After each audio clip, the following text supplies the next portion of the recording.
میرے عزیزوں، ایک صحابی رسول کی بات اگر عرض کروں، ابو دہدہ ایسے مالدار صحابی تھے جن کا باغیچہ پورے مدینے میں سب سے قیمتی باغیچہ تھا، سب سے قیمتی باغیچہ تھا، اور ان کے باغیچے کی کھجوریں سب سے مہنگی کھجوریں ابو دہدہ کی باغیچے کی شہرت تھی مدینے میں۔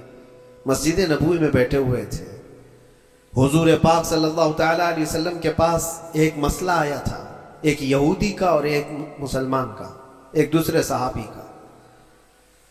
اس یہودی کے اور مسلمان صحابی کے درمیان جو مسئلہ وہ تھا، ایک درخت کو لے کر کے، کھجور کی درخت وہ یہودی کے آنگن میں تھا جس کی کھجوریں اس صحابی کے گھر پہ گر جاتی تھی۔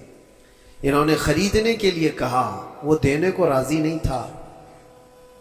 یا اس طرح کا ایک مسئلہ اور بھی ہے، اللہ کے نبی صلی اللہ تعالیٰ علیہ وسلم نے رغبت دلائی، کوئی ہے جو یہ ایک درخت خرید کر کے میرے اس صحابی کو دے دے، اسے میں جنت کا باغیچہ دوں گا۔ تو اس وقت ابو دہدہ کھڑے ہوئے، کہا یا رسول اللہ صلی اللہ تعالیٰ علیہ وسلم، میں سودا کروں گا اس یہودی سے۔ ایک ہی درخت تھا اس کے آنگن میں۔ اس سے کہا کہ کتنے میں تو یہ درخت بیچے گا؟ میرے نبی کی بات ہے، حضور کا فرمان ہے، میں خریدوں گا۔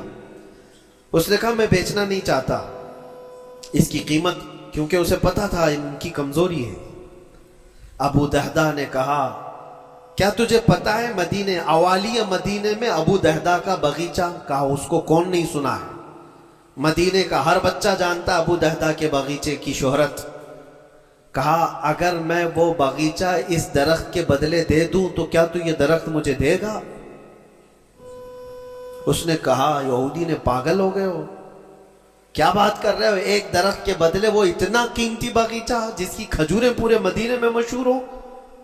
ابو دہدہ نے کہا اس باغیچے سے زیادہ قیمتی میرے مصطفیٰ کا فرمان ہے، میرے لیے نبی پاک کی عزت اور ان کی حرمت اس سے کئی زیادہ بڑھ کر کے ہے۔ اس یہودی نے کہا کون نہ کہے گا سودا، اگر تم صحیح میں مجھ سے مذاق نہیں کر رہے ہو تو ابھی میں یہ درخت دیا اور باغیچہ دو۔ ابو دہدہ نے کہا تو نے ابھی دیا، میں نے بھی یہیں سے دے دیا، باغیچہ بیچ دیا اور ساری چیزیں یہیں پر طے کر کے اپنے باغیچے پر آتے ہیں۔ باہر دروازے پر کھڑے ہیں، باغیچے کے پھاٹک پر، ان کی بیوی ان کی بچے، گھر اندر بنا ہوا ہے باغیچے کے اندر جو ٹھنڈی حاصل کرنے کے لیے خوشنما، باغیچے کے اندر خوشنما محل بنا ہوا ہے۔ دروازے کے باہر سے ابو دہدہ پکارتے ہیں یا ام دہدہ، اپنی بیوی کو، باہر آ جاؤ، باہر آ جاؤ اپنے بچوں کو لے کر۔ بیوی نے کہا اتنی جلدی کیوں اس طرح سے بلا رہے ہو، کیا بات ہے، کیوں چیخ رہے ہو؟ ابو دہدہ نے کہا یہ باغیچہ بک گیا ہے، اب ہمارا نہیں ہے، باہر آ جاؤ۔ عورتیں کبھی کسی چیز کو دینے دیتی ہیں؟ گھر کی کوئی چیز بک جائے عورت راضی ہو جائے، لیکن وہ عورت عام عورت نہیں، رسول اللہ کی صحابیہ تھی۔ کہا اچھا ابو دہدہ یہ باغیچہ بک گیا ہے، میرا تم پر یقین ہے کہ بہت اچھا سودا کیا ہوگا، کیونکہ مدینے میں اس جیسا باغیچہ تو نہیں ہے۔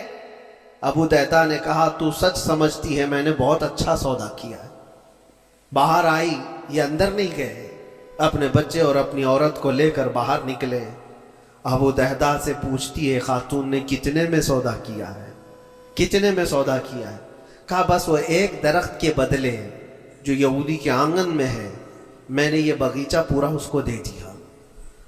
عورت نے کہا ہاں ایسے کیسے، اتنا بڑا باغیچہ ایک درخت کے بدلے میں؟ کہا وہ تو بظاہر ایک درخت ہے، لیکن اصل قیمت تو رسول اللہ کی زبان ہے۔ کہا اللہ کے نبی نے کیا فرمایا؟ کہا کہ ایک درخت جو اس یہودی کا خرید کر کے ایک صحابی کو دے دے، میں اسے جنت کا باغیچہ دے دوں۔ ابو دہدہ نے جیسے ہی یہ سنایا تو ام دہدہ کہتی ہیں ابو دہدہ تم نے کبھی میرا یقین نہیں توڑا، آج میں یہ کہتی ہوں یہ باغیچہ ہی کیا، حضور سے پوچھتے ہم سب بھی بکنے کو تیار ہیں۔ اللہ کے نبی صلی اللہ تعالی علیہ وسلم کی ذات پر یہ یقین کامل تھا، انہیں دنیا بیچ میں کبھی روک نہ سکی۔ ہمارے تو چھوٹی دکانیں ہمیں روک دیتی ہیں، ہمارے تو چھوٹے دروازے ہمیں روک دیتے ہیں۔